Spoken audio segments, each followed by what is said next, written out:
Hi students, next we are discuss about preparation of deuterium.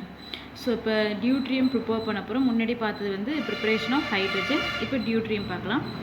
அதாவது protium பார்த்துட்டோம். இப்போ deuterium preparation பார்க்க போறோம். So இப்போ ordinary waterல பார்த்தீங்கன்னா H2O, D2O, another one is HDO இருக்கும். இந்த H2O அப்படிங்கிறது செமி ஹெவி வாட்டர் அப்படின்னு சொல்லுவோம். D2O இருக்கு இல்லையா, இதுதான் நம்ம ஹெவி வாட்டர் அப்படின்னு சொல்லுவோம். அதே போல் H2 வந்து நார்மலாக நம்ம யூஸ் பண்ணுற வாட்டர் தான், சரி, நார்மல் வாட்டர். சரிப்பா, இப்போ இந்த ஆர்டினரி வாட்டர் நார்மல் வாட்டர் இருக்கும். அந்த நார்மல் வாட்டரில் பார்த்தீங்க அப்படின்னா 1.6 × 10⁻⁴% வந்து எது ப்ரெசென்ட் ஆகிருக்குன்னா ஹெவி வாட்டர் ப்ரெசென்ட் ஆகிருக்கும், அதாவது D2O ப்ரெசென்ட் ஆகிருக்கும். அந்த ஹெவி வாட்டரை நம்ம எலக்ட்ரோலைசிஸ் பண்ணும்பொழுது நம்மளுக்கு என்ன கிடைச்சிடும் அப்படின்னா நமக்கு டியூட்ரியம் கிடைச்சிடும். ஓகே, ஸோ அப்போது இப்போ இந்த H2O நார்மல் வாட்டர் இருக்கு இல்லையா, அதையும் D2Oவையும் கம்பேர் பண்ணுறீங்க. இப்போ இதில் எது டிசோசியேட் நடக்கிறது சீக்கிரம் நடக்கும் அப்படின்னா இந்த H2O வந்து டிசோசியேஷன் வந்து வேகமாக நடக்கும். So dissociation of protium water வந்துட்டு இது வந்து புரோட்டியம் வாட்டர்னு சொல்லுவோம். 1 வேர்டில் வர நோட் பண்ணிக்கோங்க. புரோட்டியம் வாட்டர்னு சொல்லிட்டு H2O, டியூட்ரியம் வாட்டருங்கிறது D2O. ஸோ இப்போ இந்த புரோட்டியம் வாட்டர் வந்து சீக்கிரமாக டிசோசியேட் ஆகும். எதை கம்பேர் பண்ணும்போது ஹெவி வாட்டரை கம்பேர் பண்ணும்பொழுது. சரி, இப்போ வாட்டர் எடுத்துக்கோங்க, ஆர்டினரி வாட்டர் எடுத்துக்கோங்க. இப்போ லேக் வாட்டர்லாம் பார்த்தீங்கன்னா அதிகமாகவே இந்த D2Oலாம் இருக்கும், சரிங்களா. ஸோ இப்போ இந்த வாட்டர் எடுத்து நம்ம எலக்ட்ரோலைசிஸ் பண்ணுறோம். எலக்ட்ரோலைசிஸ்னால் என்ன? எலக்ட்ரிக் கரண்ட்டை யூஸ் பண்ணி செப்பரேட் பண்ணுறது தான் எலக்ட்ரோலைசிஸ் அப்படின்னு சொல்கிறோம். ஸோ இப்போ என்ன ஆகும் அப்படின்னா நம்ம அந்த வாட்டரில் எலக்ட்ரோலைசிஸ் பண்ணும்பொழுது ஹைட்ரஜன் வந்து சீக்கிரமாகவே லிபரேட் ஆகிடும். எதை கம்பேர் பண்ணும்பொழுது அப்படின்னா இந்த D2O கம்பேர் பண்ணும்பொழுது, சரிங்களா. சரி, இப்போ எலக்ட்ரோலைசிஸ் பண்ணும் பொழுது அந்த H2O வெளில போயிடும். திரும்ப அதில் என்ன இருக்கும் அப்படின்னா மோர் கான்சன்ட்ரேட் வந்து D2 மட்டும் இருக்கும். இந்த ப்ராசஸை நீங்கள் திரும்ப கண்டினியூஸாக பண்ணும்பொழுது ஃபைனலாக உங்களுக்கு டியூட்ரியம் கிடச்சிரும். ஓகே, இந்த ப்ராசஸ் பார்த்தீங்க, இந்த ஹெவி வாட்டருக்கும் நார்மல் வாட்டருக்கும் என்ன டிஃப்ரென்ஸ் மிஸ் அப்படின்னு கேட்டிங்கன்னா ஹெவி வாட்டர் வந்து நார்மல் வாட்டரை விட 10% வந்துட்டு ஹெவியராக இருக்கக்கூடியது. அதே போல் இது எப்படி கண்டுபிடிச்சாங்க அப்படின்னா ஒரு சயின்டிஸ்ட் வந்துட்டு டேப் வாட்டரை யூஸ் பண்ணி டீ போட நினச்சார், பாயில் பண்ணார். அப்போ டீ வந்து ரொம்ப நாள் கொதிக்கிற மாதிரி கொதிச்சிருக்கு. ஸோ அப்போ அதை வச்சு என்ன இங்கே நடந்திருக்கு அப்படிங்கிறது சர்ச் பண்ணி பார்க்கும்பொழுது தான் அது வந்து D2O அதாவது இந்த ஹெவி வாட்டர் அப்படிங்கிறத கண்டுபிடிச்சாங்க. சரி, இப்போ இந்த ரியாக்ஷனை பார்க்கலாம். இப்போ இந்த D2O ஹெவி வாட்டர் எடுத்துகிட்டு எலக்ட்ரோலைசிஸ் பண்ணுறீங்க. இப்போ எலக்ட்ரோலைசிஸ் பண்ணும்பொழுது நம்மளுக்கு ஆக்சிஜன் தனியாக லிபரேட் ஆகிடுது, ப்ளஸ் இதுலேருந்து டி மட்டும், அதாவது டியூட்ரியம் மட்டும் உங்களுக்கு செப்பரேட் ஆகிடும், சரிங்களா. இதுவும் வந்துட்டு டயட்டாமிக் தான், அதனால தான் D2ன்னு போட்டிருக்காங்க. ஸோ இப்போ ஆக்சிஜன் இஸ் த கேஸ், தனியாக லிபரேட் பண்ண முடியாது. இப்போ O2 வந்ததுன்னா இங்கே முன்னாடி நம்ம 2 போடணும். ஸோ அப்போ அதுக்காக தான் அப்போ 4ங்கிறதுனால இங்கே 2 × 2 4 ஆகிடுது. சரி, இப்போ அடுத்து நம்ம ப்ரிப்பரேஷன் பார்த்தீங்கன்னா டிரிடியம் பார்க்க போகிறோம். இந்த டிரிடியம் பார்த்தீங்க அப்படின்னா இது எப்படி ப்ரிப்பேர் பண்ணுறோம் அப்படின்னா ரொம்ப ட்ரேஸ் அமௌண்ட் தான் இது கிடைக்கிது, ரொம்ப கம்மியான அமௌண்ட் தான் கிடைக்கிது. ஆர்டிஃபிஷியலாக தான் நம்ம ப்ரிப்பேர் பண்ணுறோம். இப்போ லித்தியத்தை எடுத்துக்கிட்டு ஸ்லோ நியூட்ரானை வச்சு அதில் பம்பார்ட் பண்ணுறீங்க, மோதுறீங்க. இப்போ மோதும் பொழுது என்ன ஆகுதுன்னா நியூக்ளியர் ஃபிஷன் ரியாக்ஷன் அங்கே நடக்குது. நியூக்ளியர் ஃபிஷன்னா பிரேக்கப் ஆகுது. ஸோ நியூக்ளியர் ஃபிஷன் ரியாக்ஷன் நடக்கும்பொழுது அது வந்து ஸ்லோ நியூக்ளியர் ஃபிஷன் ரியாக்ஷன் நடக்கும்போது இங்கே நியூக்ளியர் டிரான்ஸ்மிட்டேஷன் நடக்குது. டிரான்ஸ்மிட்டேஷனை ஒரு எலமெண்ட்டை இன்னொரு எலமெண்ட்டாக மாற்றுறது தான் டிரான்ஸ்மிட்டேஷன் சொல்லுவாங்க. இது ஆர்டினரி கெமிக்கல் ரியாக்ஷன் மாதிரி இருக்காது. இப்போ இங்கே D2 எடுத்தோம், இப்போ இங்கே D2O தனியாக கிடைக்கும். இங்கே என்ன இருக்கோ அப்படியே இங்கே வரும். பட் இதில் அப்படி இருக்காது. இது வந்து நியூக்ளியர் ரியாக்ஷன் அப்படின்னு சொல்லுவாங்க. ஸோ இப்போ இங்கே போட்டது ஒன்று இருக்கும், வந்தது ஒன்று இருக்கும், சரிங்களா. இப்போ லித்தியத்தை எடுத்து நியூட்ரான் வச்சு நீங்கள் பம்பார்ட் பண்ணும்போது மோதும்பொழுது இதுலேருந்து இங்கே உங்கள் கீழே இருக்கிறது என்ன சொல்லுவீங்க, லித்தியத்தோட அட்டாமிக் நம்பர், மேலே இருக்கிறது மாஸ் நம்பர், இல்லைங்களா. ஸோ இப்போ இந்த 6 + 1 7, இப்போ இங்கே மேலே டோட்டலாக பார்த்தீங்கன்னா 7, இங்கே நம்ம இருக்குது 3 மட்டும் இருக்குது. ஸோ இப்போ இதில் பார்த்தீங்க அப்படின்னா உங்களுக்கு டிரிடியம் கிடைக்கணும். டிரிடியத்துக்கு வந்துட்டு மாஸ் நம்பர் 3, அட்டாமிக் நம்பர் 1, இல்லைங்களா. ஸோ பேலன்ஸ் என்னென்ன இருக்குதுன்னு பார்த்துங்க. இங்கே தவிர இங்கே 7ல் 3 போயிடுச்சுன்னா ரிமைனிங் 4. அதே போல் இங்கே 1 இருக்குது. உங்கள்கிட்ட டோட்டலாக முன்னாடி இந்த சைடு இருக்கிறது 3, இந்த சைடு இருக்கிறது 1ன்னு வச்சுங்க. பேலன்ஸ் என்ன இருக்கும் 2. ஸோ அப்போது அட்டாமிக் நம்பர் 2 இருக்கிறது ஹீலியம். ஓகே, அப்போ ஹீலியம் வந்து உங்களுக்கு லிபரேட் ஆகிடும். ஸோ இந்த ரியாக்ஷன் பண்ணும்போது கரெக்டாக பண்ணுங்கள். இது டக்குன்னு பண்ண முடியாது. எதை வச்சு பண்ணணும் அப்படின்னா அட்டாமிக் நம்பர் அதோடய மாஸ் நம்பர் வச்சு தான் பண்ணணும். எல்லாத்தையும் ஆட் பண்ணிக்கிட்டு அதுக்கேற்ற ப்ராடக்ட் வரதுக்கு ஏற்ற மாதிரி நீங்கள் அடுத்த ப்ராடக்டை அட்ஜஸ்ட் பண்ணணும். Hi students, next we are discuss about properties of hydrogen. இதோட physical property பார்த்தோம் அப்படின்னா ஹைட்ரஜன் எப்படி இருக்கும்னா கலர்லெஸ்ஸாக இருக்கக்கூடியது, ஓடர்லெஸ் அப்படின்னா எந்தவித வாசனையும் இருக்காது, டேஸ்ட்லெஸ்னால் எந்த டேஸ்ட்டுமே இருக்காது, லைட்டஸ்ட்டாக இருக்கக்கூடியது, ஹைலி ஃப்ளேமபுளாக இருக்கும். ஃப்ளேமபுள் அப்படின்னா எரியக்கூடிய நேச்சருடையது. அதே போல் இது நான் போலார் டைஅட்டாமிக்காக இருக்கும். போலார் அப்படின்னா பாசிட்டிவ் நெகட்டிவ் சார்ஜஸும் பிரியாது. இது நான் போலார்னா H2 வந்து எந்த சார்ஜஸும் ப்ளஸ் மைனஸ்னு எதுவுமே பிரியாது. ஸோ இது டைஅட்டாமிக்னா H2 தான், ரெண்டாக தான் சேர்ந்து தான் இருக்கும். அதே போல் இதை ஈஸியாக என்ன செய்யலாம் அப்படின்னா லிக்யூஃபைடாக மாற்றிடலாம். லோ டெம்பரேச்சரில் ஹை ப்ரெஷர் கொடுக்கும்பொழுது மாற்றிக்கலாம். அதே போல் இது குட் ரெடியூசிங் ஏஜென்ட் ஆக்ட் பண்ணுது. அதே போல் இது இன்னும் நிறைய ப்ராப்பர்ட்டிஸ் எல்லாமே ஆல்ரெடி நம்ம இந்த டேபிளில் பார்த்துட்டோம். ஸோ அதுதான் இங்கே சொல்லியிருக்காங்க. சரி, இப்போ அடுத்து நம்ம பார்க்கும்போது இதோட கெமிக்கல் ப்ராப்பர்ட்டிஸில் பார்த்தீங்கன்னா ஹைட்ரஜனும் ஆக்சிஜனும் சேர்ந்து என்ன கிடைக்கும் சொல்லுங்கள் பார்க்கும், வாட்டர் தானே கிடைக்கும். பட் அப்படி நடக்கக்கூடிய ரியாக்ஷன் எப்படி இருக்குது அப்படின்னா எக்ஸ்ப்ளோசிவ் ரியாக்ஷனாக இருக்குது. எக்ஸ்ப்ளோசிவ் அப்படின்னா வெடிக்குது, சரியா வெடிக்கக்கூடிய நேச்சராக இருக்குது. அதே மாதிரி அந்த ரியாக்ஷன் நடக்கும்போது என்ன செய்யுதுன்னா லார்ஜ் அமௌண்ட் ஆஃப் எனர்ஜி வந்து உங்களுக்கு ப்ரொடியூஸ் ஆகுது. ஸோ இப்படி வரப்போ இது நம்ம எதுக்கு யூஸ் பண்ணிக்கிறோம் அப்படின்னா இந்த டைப் ஆஃப் இதெல்லாம் வந்துட்டு நம்ம எலக்ட்ரிசிட்டி ப்ரொடியூஸ் பண்ணுறதுக்கு நம்ம இதை யூஸ் பண்ணிக்கிறோம். ஸோ இப்போ ஹைட்ரஜனும் ஆக்சிஜனும் சேர்ந்து வாட்டர் கிடைக்குது. ஸோ அந்த ரியாக்ஷனை போட்டு காட்டியிருக்கேன். எங்கே நான் போடுறேன், H2 ஆக்சிஜனோடு சேர்ந்து என்ன கிடைக்கும், H2O கிடைக்கும் இல்லையா. இங்கே ஒரு ஆக்சிஜன் இருக்குது, இங்கே 2, அப்படி தான் எடுத்து ஆகணும் ஏன்னா டைஅட்டாமிக்கு. பட் இங்கே 1 இருக்குது. ஸோ இதை பேலன்ஸ் பண்ணி இங்கே 2 போட்டிங்கன்னா இங்கே 4 வந்துடுது. ஸோ இப்போ இங்கே முன்னாடி 2 போட்டுக்கோங்க. ஓகே, சரி. இப்போ அடுத்து நம்ம பார்க்க போகிறது இப்போ ஆக்சிஜன் கூட ரியாக்ட் பண்ணி பார்த்தோம் இல்லையா. அதே போல் நம்ம ஹைட்ரஜனை எது கூட ரியாக்ட் பண்ணுறோம் அப்படின்னா ஹாலோஜன்ஸ் கூட ரியாக்ட் பண்ணுறோம். ஹாலோஜன்னா குரூப் 18th இருக்குல்லப்பா, அதுதான் halogen. Fluorine, chlorine, bromine, iodine அதெல்லாம் சொல்கிறீங்களா, அதுதான் ஹாலோஜன்ஸு.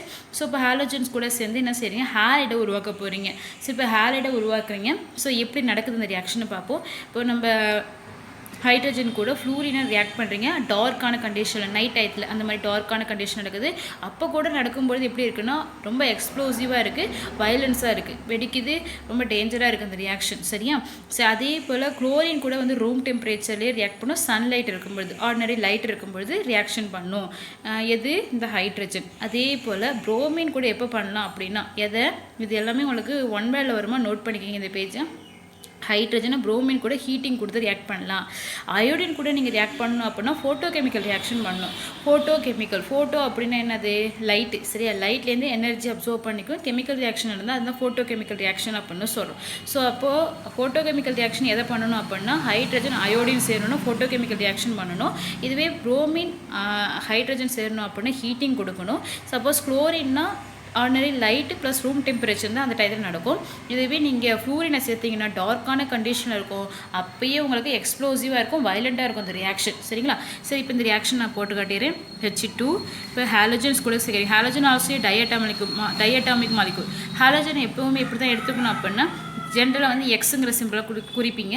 அப்போது HX இதுக்கு வந்து +1, இதுக்கு வந்து -1 ஆக்சிஜன் ஸ்டேட்டு. ஸோ இப்போ இங்கே 2 இருக்குது, இங்கே 2 இருக்குது. ஸோ இப்போ இது பேலன்ஸ் பண்ண 2 போட்டுக்கோங்க முன்னாடி. சரியா. இப்போ பொறுத்த வரைக்கும் இந்த இடத்த பொறுத்த வரைக்கும் எப்படி இருக்குது அப்படின்னா ஹைட்ரஜன் வந்து +1 ஆக்சிஜன் ஸ்டேட்டில் இருக்குது, ஹாலோஜன்ஸ் வந்து -1 ஆக்சிஜன் ஸ்டேட்டில் இருக்குது. ஏன் அப்படின்னா இப்போ ஒரு ஹாலோஜன் ஃப்ளூரின் எடுத்துக்கோங்க. ஃப்ளூரினோட அட்டாமிக் நம்பர் 9. இப்போ 1s 2s 2p 2 இங்கே என்ன வரும், 5 வரும் இல்லைங்களா. ஸோ இப்போது ஃபஸ்ட்டு எத்தனை இருக்குது, 2 எலக்ட்ரான். இதில் பார்த்தீங்கன்னா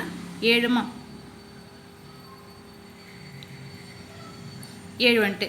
இது வந்து ஆக்டட் அட்டைன் பண்ணணும் அப்படின்னா இன்னும் 1 தேவை. ஆக்டட்னா 8, அந்த அவுட்டர்மோஸ்ட் ஷெல்லில் 8 எலக்ட்ரான் இருக்கணும்.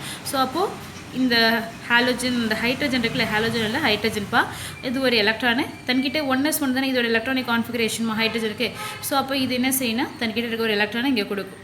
சரிங்களா. ஸோ அப்போ கொடுக்கும்பொழுது இது 8 அட்டன் பண்ணும். அது ஏன் கொடுக்குது அப்படின்னு பார்த்தீங்கன்னா அதுக்கு வந்து அதுக்கிட்ட 1 இருக்கா. ஸோ அப்போ அது வந்து நோபல் கேஸ் கான்ஃபிகரேஷன். இப்போ இது வந்து நோபல் கேஸ் கான்ஃபிகரேஷன் அட்டைன் பண்ணிடுவோம், 10 எலக்ட்ரான் வந்துடும். அப்போ இது நியான் மாதிரி வந்துடும். சரியா. இப்போ இதில் பார்த்தீங்கன்னா ஒரே ஒரு எலக்ட்ரான் தான் இருக்குது. இப்போ இது கொடுக்கறது மூலமா சரியா இது வந்து இன்னும் ஸ்டேபிளாக மாறின அப்படின்னா அது இது எது மாதிரி மாறினா ஹீலியம் மாதிரி 2 எலக்ட்ரான் இதுக்கு வரும். சரி, இப்போ வந்து இதை ஜாயின் பண்ணி போடும்போது இதுக்கும் 8 வந்துடும், இதுக்கு வந்து 2 வந்துடும். சரிங்களா. நெக்ஸ்ட் நம்ம பார்க்க போகிறது நம்ம மெட்டல் கூட ஹைட்ரஜனை ரியாக்ட் பண்ணுறீங்க, அதாவது அல்கலி மெட்டல் கூட ரியாக்ட் பண்ணுறீங்க. ஸோ இப்போ இதில் பார்த்தீங்கன்னா அல்கலி மெட்டல் கூட ரியாக்ட் பண்ணும்போது இதோட ஆக்சிஜன் ஸ்டேட் என்ன வந்துடும் அப்படின்னா -1 வந்துடும். ஹாலஜன் கூட ரியாக்ட் பண்ணும்போது +1. இப்போ நம்ம மெட்டல் கூட ரியாக்ட் பண்ணும்போது இதுக்கு -1. எப்படி அல்கலி மெட்டலான லித்தியம் எடுத்துக்கிறேன், அதோட ஹைட்ரஜனை சேர்க்குறேன். Hydrogen is the diatomic, H2 அப்படி தான் எடுத்துக்கணும். ஸோ இப்போ ரியாக்ட் பண்ணுங்கள். இப்போ நீங்கள் ரியாக்ட் பண்ணும்போது LiH கிடைக்கும் இல்லையாப்பா. லித்தியத்தோட வேலன்சி அந்த ஃபஸ்ட்டு குரூப் எல்லாத்துக்கும் வேலன்சி வந்து 1 தான். ஸோ இப்போது இதெல்லாம் வந்து இந்த மெட்டல்லாம் வந்து இது ரெண்டுத்தையும் கம்பேர் பண்ணும்போது இது வந்து ஈஸியாக மோர் ரியாக்டிவாக இருக்கும். அப்போ இது வந்து எலக்ட்ரானை ஈஸியாக லாஸ் பண்ணி எல்லாம் பாசிட்டிவ் ஆகிடும். ஸோ இப்போ எல்ஐ ப்ளஸ் ஆகும்பொழுது அந்த எலக்ட்ரான் வந்து இவனுக்கு வந்துடும். ஸோ இப்போ என்ன ஆகிடுவாங்கன்னா எல்ஐ ஹெச்சாக மாறிடுவாங்க. இங்கே 2 ஹைட்ரஜன் இருக்கிறத பேலன்ஸ் பண்ண இங்கே 2 போட்டுக்கோங்க. சரி, அப்போ இதை பேலன்ஸ் பண்ண லித்தியம் 2 இருக்குது, அதை இங்கே 2 போட்டுக்கோங்க. சரிங்களா? இப்போ அடுத்தது வந்து சோடியத்தோடு ரியாக்ட் பண்ணுங்கள். இதை நீங்கள் ட்ரை பண்ணுங்கள். H2ஓட ரியாக்ட் பண்ணும்போது என்ன கிடைக்கலாம்ப்பா? NaH கிடைக்கலாம். இங்கே 2 ஹைட்ரஜன் இருக்குது. ஸோ இப்போ 2 போடுங்க. சோடியம் இங்கே எத்தனை இருக்குது? 1 தான் இருக்குது. இங்கே 2 இருக்குது. ஸோ அப்போ இங்கே 2 போட்டிங்கன்னா சோடியம் ஹைட்ரேட் உங்களுக்கு கிடைச்சிரும். இப்போ இதை ரெண்டுத்தையும் கம்பேர் பண்ணும்பொழுது இப்போ இது வந்து பாசிட்டிவ், இது வந்து நெகட்டிவ். காரணம் இது வந்து மோர் ரியாக்டிவ் கம்பேர்டு டு ஹைட்ரஜனை விட கம்பேர் பண்ணும்போது. அப்போ ரியாக்ட் பண்ணும்போது இது ஈஸியாக எலக்ட்ரான் லாஸ் பண்ணிடும். இது வந்து எப்போ இது ரியாக்ஷனில் இன்வால்வ் ஆகலான்னு இருக்கும் யார் அப்படின்னா இந்த மெட்டல் இவனை கம்பேர் பண்ணும்போது. ஸோ அப்போ இவன்ட்டு கொடுத்துட்டு இது வந்து ஆயிரும் அப்படின்னா பாசிட்டிவ் ஆகிடும். இப்போ இது வாங்கிட்டு நெகட்டிவ் ஆகி LiHO NaHO ஃபார்ம் ஆகுங்க. சரி, அப்படி அங்கே கிடைச்ச இந்த LiH NaHலாம் இருக்கலாமா, இது வந்து நம்ம எதுக்கு யூஸ் பண்ணுறோம்னா ரெடியூசிங் ஏஜென்ட்டாக ஆக்ட் பண்ணிக்கிறோம். ஆர்கானிக் கெமிஸ்ட்டாக யூஸ் பண்ணிக்கிறாங்க. சரி, ஆர்கானிக் காம்பவுண்ட்லாம் ப்ரிப்பேர் பண்ணுறப்போ அதில் ரெடியூசிங் ஏஜென்ட்டாக யூஸ் பண்ணிக்கிறாங்க. இது யூஸ் பண்ணி இன்னும் பெட்டரான ரெடியூசிங் ஏஜென்ட்டாக நம்ம ப்ரிப்பேர் பண்ணலாம். அதாவது lithium aluminium hydrate, sodium boro hydrate அப்படின்னு சொல்லுவோம். ஸோ இதெல்லாம் நம்ம ப்ரிப்பேர் பண்ணலாம். ஸோ அதை நம்ம இங்கே பார்க்க போகிறோம். ஸோ லித்தியம் ஹைட்ரேட் எடுத்துக்கிறேன். இப்போ இது கூட என்னத்தை ஆட் பண்ணுறேன்னா அலுமினியம் குளோரைடை ஆட் பண்ணுறேன். AlCl3 அலுமினியத்தோட பேலன்ஸை 3மா, அதனால தான் இங்கே Cl3 எடுத்துக்கிறேன். சரிங்களா? இப்போ எனக்கு என்ன கிடைக்கணும் அப்படின்னா லித்தியம் அலுமினியம் ஹைட்ரேட் LiAlHe4 எடுத்துக்கிறேன். சரியா? ஸோ இப்போ இதுதான் கிடைக்குது. ஓகே, சரி, இப்போ இந்த ஈக்குவேஷனை நம்ம பேலன்ஸ் பண்ணிடலாம். சரி, இதில் வேறு என்ன கிடைக்குது அப்படின்னா லித்தியம் குளோரைடு கிடைக்குது, LiCl கிடைக்குது. சரி, இப்போ லித்தியத்தோட இப்போ இதில் ஃபஸ்ட் இருக்கிறது பாசிட்டிவ், செகண்ட் நெகட்டிவ், இது ப்ளஸ்ஸு, இது மைனஸ். அப்போ இந்த எப்படி மிஸ் இது வந்துச்சுங்கிறது தான் காட்டுறேன். ஒரு ப்ளஸ் இதை நோக்கி போகும், மைனஸ் நோக்கி போகும். அப்போ LiCl கிடச்சிரும். இந்த LiClோட சேர்ந்து LiCl கிடச்சிரும். இப்போ பேலன்ஸ் என்னென்ன இருக்குது அப்படின்னு பார்த்தீங்கன்னா AlH இருக்கா, இன்னும் ரிமைனிங் இருக்க லித்தியத்தோட சேர்ந்து LiAlH4 ப்ரொடியூஸ் ஆகும். சரிங்களா? ஸோ இப்போ இந்த ஈக்குவேஷன் நீங்கள் பேலன்ஸ் பண்ணுங்கள். இப்போ இங்கே 3 குளோரின் இருக்குது, இங்கே 1 தான் இருக்குது. ஸோ இப்போ இதை பேலன்ஸ் பண்ண முன்னாடி 3 போட்டுக்கோங்க. இப்போ லித்தியம் எத்தனை? இங்கே 3, இங்கே 1, 4 வந்துடுது.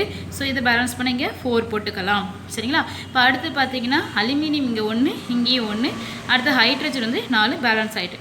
சரி, இதே போல் இப்போ நெக்ஸ்ட் நான் பார்க்க போகிறது சோடியம் ஹைட்ரைட். இது கூட என்ன செய்கிறேன் அப்படின்னா ட்ரைமெத்தில் போரேட்டை சேருங்க. ரியாக்ட் பண்ணுங்கள். ஃபஸ்ட்டில் பாசிட்டிவ், செகண்ட் நெகட்டிவ், இது ப்ளஸ் மைனஸ். இப்போ இந்த ப்ளஸ் மைனஸ் நோக்கி போகுமா? இப்போ என்ன வரும் உங்களுக்கு? உங்களுடைய காம்பவுண்டில் வந்துட்டு சோடியம் போரோ ஹைட்ரேட் ப்ரொடியூஸ் ஆகும் இல்லையா, NaBH4. அனதர் ஒன்று என்ன கிடைக்குது அப்படின்னா CH3ONa. சோடியத்தோட வேலன்சி +1 தான். சரியா? சோடியத்தோட வேலன்சி +1. ஸோ அப்போ இதோட 1 தான் சேரும். பட் இங்கே 3 இருக்குல்ல. ஸோ அப்போ இது பேலன்ஸ் பண்ண முன்னாடி 3 போடுங்க. அப்போ எத்தனை சோடியம் இருக்குங்க? 4ஆவா? ஸோ அப்போ 4 இங்கே போட்டுக்கோங்க. அடுத்து பார்த்தீங்கன்னா போரான் எத்தனை இருக்குது? 1 தான் இருக்குது. ஹைட்ரஜன் 4 இருக்குது. பேலன்ஸ் ஆகிட்டு ஈக்குவேஷன். சரிங்களா? அப்போ மேலே கிடைச்ச இந்த இது இருக்கு இல்லையா சோடியம் ஹைட்ரைட், அதை எடுத்து தான் நம்ம என்ன செய்கிறோம், இதுவும் ரெடியூசிங் ஏஜென்ட் தான். இதை யூஸ் பண்ணி இன்னும் பெட்டரான ரெடியூசிங் ஏஜென்ட்டான சோடியம் போரோ ஹைட்ரேட்டை நம்ம ப்ரிப்பேர் பண்ணலாம். அதே போல் இங்கே கிடைச்ச லித்தியம் ஹைட்ரேட்டை யூஸ் பண்ணி லித்தியம் அலுமினியம் ஹைட்ரேட் கூட நம்ம ப்ரிப்பேர் பண்ணலாம். சரி, இப்போ அடுத்த ப்ரிப்பரேஷன் பார்த்தீங்க அப்படின்னா இந்த காம்பவுண்ட் இருக்கு இல்லையா, அதாவது ஹைட்ரஜன் வேறு எப்படி ஆக்ட் பண்ணுது அப்படின்னா ரெடியூசிங் ஏஜென்ட்டாக ஆக்ட் பண்ணுது. ஸோ எப்படி அப்படின்னா அன்சாச்சுரேட்டட் ஆர்கானிக் காம்பவுண்ட் எடுத்துக்கிறீங்க. அது என்ன unsaturated? Double and triple bond இருக்கக்கூடிய காம்பவுண்டு தான் அன்சாச்சுரேட்டட். சாச்சுரேட்டட்னா சிங்கிள் பாண்ட் இருக்கும். ஸோ இங்கே பாருங்கள், இதெல்லாம் ஆர்கானிக் காம்பவுண்ட். ஆர்கானிக் காம்பவுண்ட் என்ன? கார்பன் ஹைட்ரஜன் இருக்கும். மோஸ்ட்லி கார்பன் கண்டிப்பாக இருக்கணும். சரிங்களா? ஸோ இப்போ இந்த ஹைட்ரோ கார்பன் இருக்குது. இப்போ நீங்கள் எடுத்துருக்கிறது வந்துட்டு அசிட்டிலீன். சரி, இப்போ இந்த அசிட்டிலீன் எடுத்துகிட்டு நிக்கலை கேட்டலிஸ்ட்டாக யூஸ் பண்ணியிருக்கேன் எண்ணெய். இது வந்து ஹைட்ரோஜனேஷன் ப்ராசஸ் பண்ணுறேன். ஹைட்ரோஜனேஷன்னா அடிஷன் ஆஃப் ஹைட்ரஜன். சரி, அங்கே ஹைட்ரஜன் ஆட் ஆகுதுன்னு அர்த்தம். ஸோ இந்த ப்ராசஸ் பண்ணும்போது hydrogen, so CH triple bond CH unsaturated. நிக்கலை கேட்டலிஸ்ட்டாக யூஸ் பண்ணுறீங்க. H2வை ஆட் பண்ணுறேன். ஹைட்ரோஜனேஷன்னா அதாவது ஹைட்ரஜன் ஆட் ஆகும். இப்போ அன்சாச்சுரேட்டடாக இருக்கிறது இங்கே ட்ரிபிள் பாண்டாக இருக்கிறது 2 ஹைட்ரஜன் சேரும்போது என்ன மாறினா CH2 டபுள் பாண்டு CH2 ஆயிடும். கார்பனை சுற்றி மொத்தம் எத்தனை பேர் தான் இருக்கணும்? 4 பேர். ஸோ இப்போ இதில் பார்த்தீங்கன்னா இந்த கார்பன் கூட இந்த ஒரு ஹைட்ரஜன், அது ஒரு பாண்டு. சரிங்களா? அது ஆக்சுவலாக இப்படி இருக்கணும், இப்படி இருக்கும். சரிங்களா? இதில் 3 ஹைட்ரஜன், 3 பாண்டு. அப்போது உங்களுக்கு எத்தனை வந்துருப்பா? இங்கே 4 கார்பனை சுற்றி. ஸோ அதே போல் இங்கே 2 ஹைட்ரஜன் இது கூடயும் சேர்ந்து CH2 டபுள் பாண்டு CH2 வருது. திரும்ப இதை ஃபர்தராக ரியாக்ஷன் பண்ணுது. அப்போ எப்படி மாறிடும் CH3 சிங்கிள் பாண்டு CH3 மாறும் ஸோ அப்போது அன்சாச்சுரேட்டாக இருக்கிறது என்ன மாறும் அப்படின்னா சாச்சுரேட்டட் காம்பவுண்டாக கன்வெர்ட் ஆகிடும் சரி இப்போ இது வரைக்கும் நம்ம பார்த்தது எல்லாமே வந்து ஹைட்ரஜனுடைய ப்ராப்பர்ட்டிஸ் இப்போ அடுத்து நம்ம கெமிக்கல் ப்ராப்பர்ட்டிஸ் ஆஃப் டியூட்ரியம் பார்ப்போம் இப்போ இந்த டியூட்ரியத்தை பொறுத்த வரைக்கும் ஆக்சிஜன் கூட இதுவும் ரியாக்ட் பண்ணுது முன்னாடி எப்படி ஹைட்ரஜன் ஆக்சிஜன் கூட ரியாக்ட் பண்ணி H2 ப்ரொடியூஸ் பண்ணிங்க அதே போல் இதில் என்ன செய்கிறீங்க அப்படின்னா D2வை O2ஓட ரியாக்ட் பண்ணுறீங்க சரிங்களா இப்போ என்ன கிடைக்கும் D2O கிடைக்குமா சரி இப்போ இங்கே 2 ஆக்சிஜன் இங்கே 1 தான் இருக்குது ஸோ பேலன்ஸ் பண்ணிங்க 2 போடுவீங்க ஸோ அப்போ இதை பேலன்ஸ் பண்ண முன்னாடி 2 போடலாம் அதே போல் அது ஹாலஜன் கூட ரியாக்ட் பண்ண மாதிரி இதுவும் ஹாலஜன் கூட ரியாக்ட் பண்ணுது எதுமா டியூட்ரியம் எப்படி நீங்கள் புரோட்டியத்தை பண்ணீங்க அதே போல் இதையும் பண்ணுங்கள் ஹாலஜன் கூட பண்ணுங்கள் ஹாலஜன் இஸ் தான் டயட்டாமிக் இல்லைங்களா ஸோ அப்போ எப்படி வரும் TX வரணும் இதுக்கும் +1 இதுக்கு -1 அப்படின்னா உங்களுக்கு பேலன்ஸ் பண்ணணும் இப்போ இங்கே 2 வரும் இல்லைங்களா சரி இப்போ அடுத்தது பார்த்தீங்க அப்படின்னா இதே மாதிரி இந்த எக்ஸுக்கு பதிலாக நீங்கள் வேறு எது கூட போடலாம் ஃப்ளூரின் எது வேணாலும் நீங்கள் போடலாம் சரி இப்போ அடுத்தது இதோடைய எக்ஸ்சேஞ்ச் ரியாக்ஷன் பார்க்குறேன் இது ஒரு one of the important 2 mark இதை நோட் பண்ணிக்கோங்க ஸோ இப்போது எக்ஸ்சேஞ்சுனா என்ன மாறுறது இல்லையா இடத்த மாற்றிக்கிறது ஸோ இப்போ இந்த ரியாக்ஷன் பண்ணும்பொழுது இங்கே CH4 இருக்குல்லப்பா இந்த ரியாக்ஷன் பார்த்தீங்க அப்படின்னா ரியாக்ஷன் நடக்கக்கூடிய கண்டிஷனை பொறுத்து இந்த டிஸ்பிளேஸ்மெண்ட் நடக்கும் அதாவது இந்த D2 பார்ஷியலாகவோ இல்லை கம்ப்ளீட்டாகவோ என்ன செய்யணும் ரிமூவ் பண்ணி விட்ரும் இப்போ இங்கே CH4 இருக்குது இந்த டியூட்ரியத்தை ஆட் பண்ணும்பொழுது இந்த டியூட்ரியம் இந்த ஹைட்ரஜனை ஃபுல்லாக ரிமூவ் பண்ணிட்டு அங்கே போய் ஆட் ஆயிரும் என்ன மாடும் CD4ஆக கன்வெர்ட் ஆயிரும் அடுத்து ஹைட்ரஜன் கேஸ் இங்கேருந்து உங்களுக்கு கிடச்சிரும் அதே போல் அமோனியா கூட நீங்கள் டியூட்ரியத்தை நீங்கள் ஆட் பண்ணுறீங்க இப்போ டியூட்ரியத்தை ஆட் பண்ணும்போது இந்த ஹைட்ரஜனை ரிமூவ் பண்ணிட்டு டியூட்ரியம் இங்கே ஆட் ஆயிரும் ஸோ இப்போ இதில் கார்பனுடைய பேலன்ஸை இந்த ரியாக்ஷன் நான் போட்டு காட்டிடுறேன் இப்போ இந்த CH4 நீங்கள் என்ன செய்கிறீங்க டியூட்ரியத்தோடு ரியாக்ட் பண்ணுறீங்க கார்பன் இங்கே கம்ப்ளீட்டாக இந்த ஹைட்ரஜனை ரிமூவ் பண்ணிவிட்டு டியூட்ரியம் போய் அங்கே ஆட் ஆயிடுது கார்பனோடைய பேலன்ஸ் என்னம்மா 4ஆமா அப்போது CD4 வந்துடும் ஹைட்ரஜன் கேஸ் வெளில வரணும் இப்போ இங்கே 2 டியூட்ரியம் இருக்குது இங்கே 4 இருக்குது ஸோ இப்போ ஈக்குவேஷனை பேலன்ஸ் பண்ண முன்னாடி இங்கே 2 போட்டுக்கோங்க சரி 4 வந்துட்டு இப்போ ஹைட்ரஜன் இங்கே 4 இருக்குது ஸோ இப்போ இங்கே 2 புரிஞ்சிச்சா இப்போ அடுத்து நம்ம பார்க்க போகிறது அமோனியா கூட ரியாக்ட் பண்ணுறீங்க ஸோ அப்போது D2வை ரியாக்ட் பண்ணுங்க இப்போ அமோனியாவோட அதாவது நைட்ரஜன் கூட 3 பேர் சேரணும் அப்போது 3 டியூட்ரியம் தேவை அப்போது பேலன்ஸ் என்ன வரலாம் H2 வெளில போகுமா இப்போது இங்கே 3 இருக்குது ஸோ அப்போது 3 இப்போது இதை பேலன்ஸ் பண்ணி இங்கே 2 போட்டுக்கோங்க இப்போது எல்லாம் பேலன்ஸ் ஆகிட்டா நைட்ரஜன் இங்கே 2 இருக்குது இங்கே 2 போட்டால் சரியாயிடும் ஓகே இப்போ அடுத்து நம்ம பார்க்க போகிறது டிரிடியத்தோடைய ப்ராப்பர்ட்டிஸ் இப்போ இது பார்த்தீங்க அப்படின்னு இந்த இதில் ரியாக்ஷன் நடக்கும் பொழுது உங்களுக்கு பீட்டா வந்து எமிட் ஆகும் இந்த டிரிடியத்தோட ஹாஃப் லைஃப் பீரியட் பார்த்தீங்க அப்படின்னா 12.3 years ஆல்ரெடி உங்களுக்கு முன்னாடியே சொல்லிட்டேன் டிரிடியத்தை எடுத்து நம்ம ரியாக்ஷன் பண்ணும்போது நம்மளுக்கு என்ன கிடைக்குதுன்னா ஹீலியமும் ப்ளஸ் பீட்டாவும் கிடைக்குது சரி அது எப்படின்னு பார்த்துருவோமா இப்போது டிரிடியம் இதுக்கு வந்து 3 இல்லையாப்பா ப்ளஸ் இதுக்கு வந்து 1 ஸோ அப்போ என்ன ஆகும் அப்படின்னா இந்த ரியாக்ஷன் நடக்கும் பொழுது உங்களுக்கு பீட்டா கிடைக்குது இல்லையா பீட்டானா E0 அதாவது இங்கே -1 சரிங்களா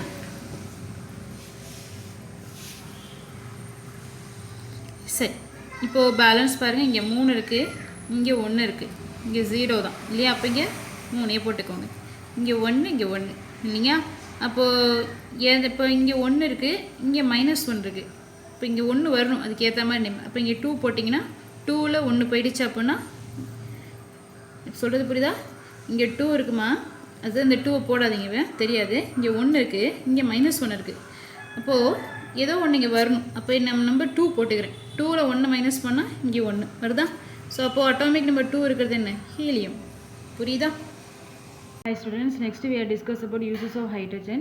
இப்போ இண்டஸ்ட்ரியில் ப்ரிப்பேர் பண்ணுற 90% ஆஃப் ஹைட்ரஜன் பார்த்தீங்க அப்படின்னா அவங்க வந்து சிந்தட்டிக் அப்ளிகேஷனுக்கு வந்து அதை யூஸ் பண்ணிக்கிறாங்க சரிங்களா அதாவது மற்ற கெமிக்கல்ஸ்லாம் ப்ரிப்பேர் பண்ணுறதுக்கு யூஸ் பண்ணிக்கிறாங்க ஸோ இப்போ எக்ஸாம்பிள்ஸ் பார்த்தீங்க அப்படின்னா அமோனியா ப்ரிப்பரேஷன் எடுத்துக்கலாம் ஸோ இப்போ அமோனியா ப்ரிப்பரேஷன் பார்த்தீங்கன்னா அதுதான் நம்ம ஹேபர் ப்ராசஸ்னு சொல்லுவாங்க உங்களுக்கு இது 2 மார்க்கில் கேட்பாங்க அதை நோட் பண்ணிக்கோங்க ஸோ அங்கே ப்ரிப்பரேஷன் நான் உங்களுக்கு போட்டு காட்டுறேன் ஸோ இப்போ ஹேபர் ப்ராசஸ் அப்படிங்கிறது அமோனியாவை ப்ரிப்பேர் பண்ணுற ப்ராசஸ் ஸோ இதில் வந்துட்டு லார்ஜ் ஸ்கேல் வந்து அமோனியாவை ப்ரிப்பேர் பண்ணுற ப்ராசஸ் இதுதான் சரிங்களா ஸோ இப்போ இந்த அமோனியாலாம் நீங்கள் வந்துட்டு NH3 அப்படின்னு சொல்கிறீங்க இல்லையா ஸோ அதுதான் இங்கே சொல்கிறோம் ஸோ இந்த அமோனியா எதுக்கு யூஸ் ஆகுது அப்படின்னா நைட்ரிக் ஆசிட் ஃபெர்டிலைசர் எக்ஸ்ப்ளோசிவ்லாம் ப்ரிப்பேர் பண்ணுறதுக்கு நம்மளுக்கு யூஸ் ஆகுது சரி இப்போ இந்த ரியாக்ஷன் நான் போட்டு காட்டுறேன் இப்போ நைட்ரஜன் எடுத்துக்கோங்க இதோட ஹைட்ரஜன் ஆட் பண்ணுங்கள் ஸோ இப்போ இது வந்து ஒரு ரிவர்சிபிள் ரியாக்ஷன், அதெல்லாம் ரிவர்சிபிள் ஆயிரும்.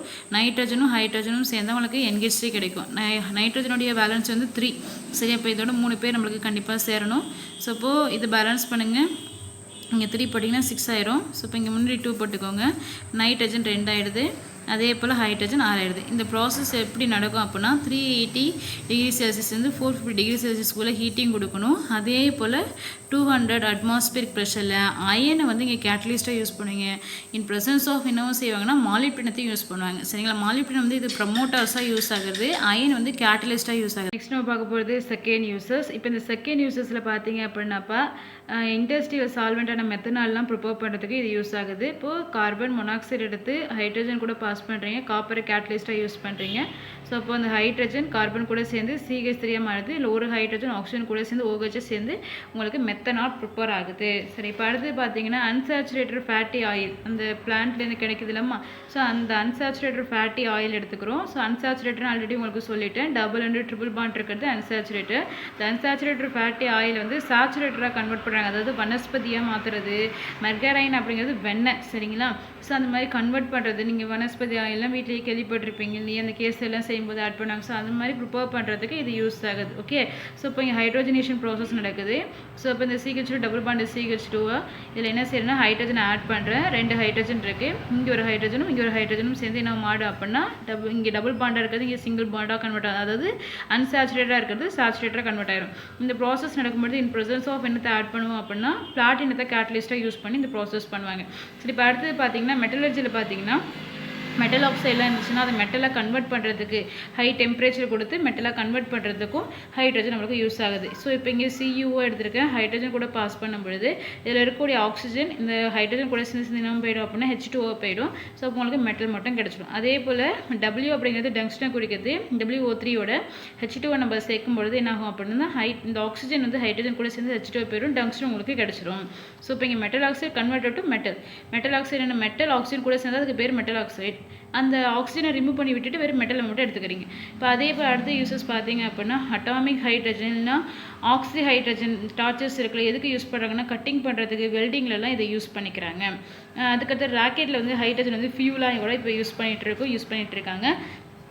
அதுக்கடுத்து எலக்ட்ரிக் எனர்ஜியை ப்ரிப்பேர் பண்ணுறதுக்கும் நம்ம இதை யூஸ் பண்ணிக்கிட்டு இருக்கோம். அதே போல் ரீசார்ஜபிள் மெட்டல் ஹைட்ரேட் பேட்டரியில் நம்ம இது யூஸ் பண்ணிகிட்டு இருக்கோம்.